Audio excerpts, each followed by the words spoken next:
मैं नर्क से बोल रहा हूँ। यह एक व्यंग्य है जो कि हरिशंकर परसाई जी ने लिखा है।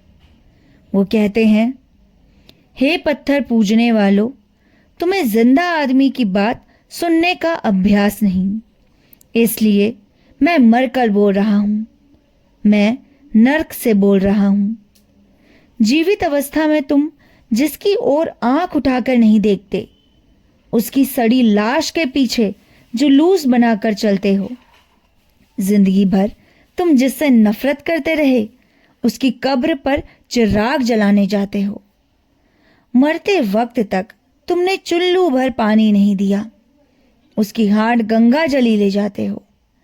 अरे तुम जीवन का तिरस्कार और मरण सत्कार करते हो, इसलिए मैं मरकर बोल रहा हूं। मैं नर्क से बोल रहा हूं। मगर मुझे क्या पड़ी थी कि जिंदगी भर बेजुबान रहकर यहां नर्क के कोने से बोलता। पर यहां पर बात ऐसी सुनी कि मुझ अब आगे की मौत को लेकर तुम्हारे यहाँ के बड़े बड़े लोगों में चकचक हो गई। मैंने सुना कि तुम्हारे यहाँ के मंत्री ने संसद में कहा कि मेरी मौत भूख से नहीं हुई, मैंने आत्महत्या कर ली थी। मारा जाऊं और खुद ही मौत का जिम्मेदार ठहराया जाऊं।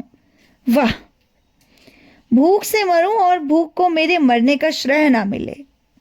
अन्न अन्न की पुकार करता मर जाऊं और मेरे मरने के कारण में भी अन्न का नाम ना आए। लेकिन खैर, मैं यह सब भी बर्दाश्त कर लेता। जिंदगी भर तिरस्कार का स्वाद लेते लेते सहानुभूति मुझे उसी प्रकार अरुचिकर हो गई जिस प्रकार शहर के रहने वालों को देहात का शुद्ध घी। लेकिन आज ही एक घटना और यहाँ से लोक में घट गई। हुआ यह कि स्वर्ग और नर्क की जो दीवार मुझे अलग करती है, उसकी सेंध में से आज सवेरे मेरे कुत्ते ने मुझे देखा और कुर कुर करके प्यार जताने लगा। मेरे आश्चर्य और शोभ का ठिकाना ना रहा कि मैं यहाँ नर्क में और मेरा कुत्ता उस ओर स्वर्ग में। यह कुत्ता मेरा बड़ा प्यारा कुत्ता, युधिष्ठिर के कुत्ते से अधिक। जब से मेरी स्त्री एक धनी के साथ भाग गई थी, तभी से यह कुत्ता मेरा संगी रहा। ऐसा कि मरा भी साथ ही, कभी मुझे छोड़ा नहीं इसने। बगल का सेठ इसे पालना चाहता था। सेठानी तो बहुत प्यार करती, पर यह मुझे छोड़कर गया नहीं, लुभाया नहीं, लोभी नहीं था ना। सो मुझे सुख ही प्राप्त हुआ कि वह स्वर्ग में आनंद से है। पर मेरे प्रति, मेरे अपने प्रति किए गए अन्याय को तो भुलाया नहीं जा सकता। और भाई, यह तुम्हारा मृत्यु लोक तो नहीं जहां फरियाद नहीं सुनी जाती, जहां फरियादी को ही दंड दिया जाता है, जहां लाल फीते के कारण आग लगने के साल बाद भर बुझाने का ऑर्डर आता है। यहां तो फरियाद तुरंत सुनी जाती है। सो मैं भी भगवान के पास गया और प्रार्थना की, हे भगवान, पृथ्वी पर अन्याय भोगकर इस आशा से यहाँ आया हूं कि न्याय मिलेगा, पर यह क्या, मेरा कुत्ता तो स्वर्ग में और मैं नर्क में। जीवन भर कोई बुरा काम नहीं किया, भूख से मर गया पर चोरी नहीं की, किसी के आगे हाथ नहीं फैलाना। और ये कुत्ता, जैसे कुत्ता होता है वैसा ही तो है। कई बार आपका भोग खाते पिटाए ये, और इसे अपने स्वर्ग में रख दिया। कैसा अन्याय है भगवान। और भगवान ने एक बड़ी बही देख कर कहा, इसमें लिखा है तुमने आत्महत्या की। मैंने कहा, नहीं महाराज, मैं तो भूख से मरा हूं, मैंने आत्महत्या नहीं की। पर वो बोले, नहीं, तुम झूठ बोलते हो। तुम्हारे देश के अन्य मंत्री ने लिखा है जो अन्न में रखते हैं कि तुमने आत्महत्या की है। तुम्हारे शरीर के पोस्टमार्टम से यह बात सिद्ध हुई है। और भगवान आसमान से गिरते गिरते बचे जब मैंने कहा कि महाराज, यह रिपोर्ट झूठी है, मेरा पोस्टमार्टम हुआ ही नहीं। अरे मैं तो जला दिया गया था। इसके 10 दिन बाद संसद में प्रश्नोत्तर हुए, तो क्या मेरी राख का पोस्टमार्टम हुआ? और तब मैंने पूरा हाल सुनाया। लो तुम भी सुनो। तुम नहीं जानते मैं कहाँ जिया, कहाँ रहा, कहाँ मरा। दुनिया इतनी बड़ी है कि कोई किसी का हिसाब नहीं रखता। तुम क्या जानो कि जब मेरी सांस चलती थी तब भी मैं जिंदा था। मैं इस अर्थ में जीवित था कि मैं रोज मृत्यु को टालता जाता था।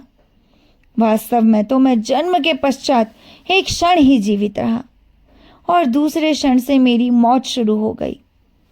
बाजार की उस अट्टालिका को तो जानते हो, उसी के पीछे एक और पखाना साफ करने का दरवाज़ा है और दूसरी ओर दीवार के सहारे मेरी छपरी।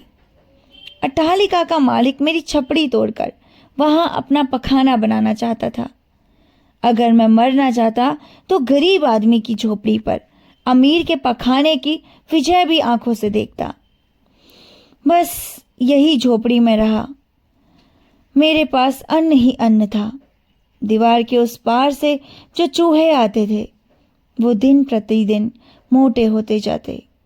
2 रोज तक वो इसलिए नहीं आए कि निकलने का मार्ग थोड़ा बनाते रहें, पर मैं फिर भी भूखा रहा। बेकार था।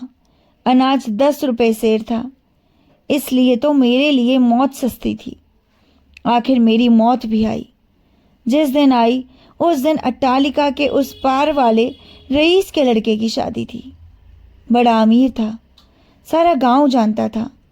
उसके पास हजारों बोरे अन्न थे, पर कोई कुछ नहीं कहता था। पुलिस उनकी रक्षा करती थी। उस दिन मेरी मौत धीरे धीरे काला पंजा बढ़ाती आती थी। ये कहानी यहीं पर ही खत्म होती है, जहां हमें हरिशंकर परसाई जी बताते हैं कि आज की दुनिया कितनी ज़्यादा बुरी हो चुकी है। जहां पर लोग भूखे मर रहे हैं वहां उनकी कोई कदर नहीं।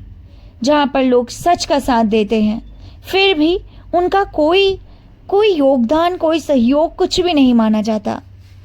सच्चे लोगों की कोई इज्जत नहीं। इसीलिए वहां ऊपर जाकर भी भगवान भी उन पर शक करने लगे हैं।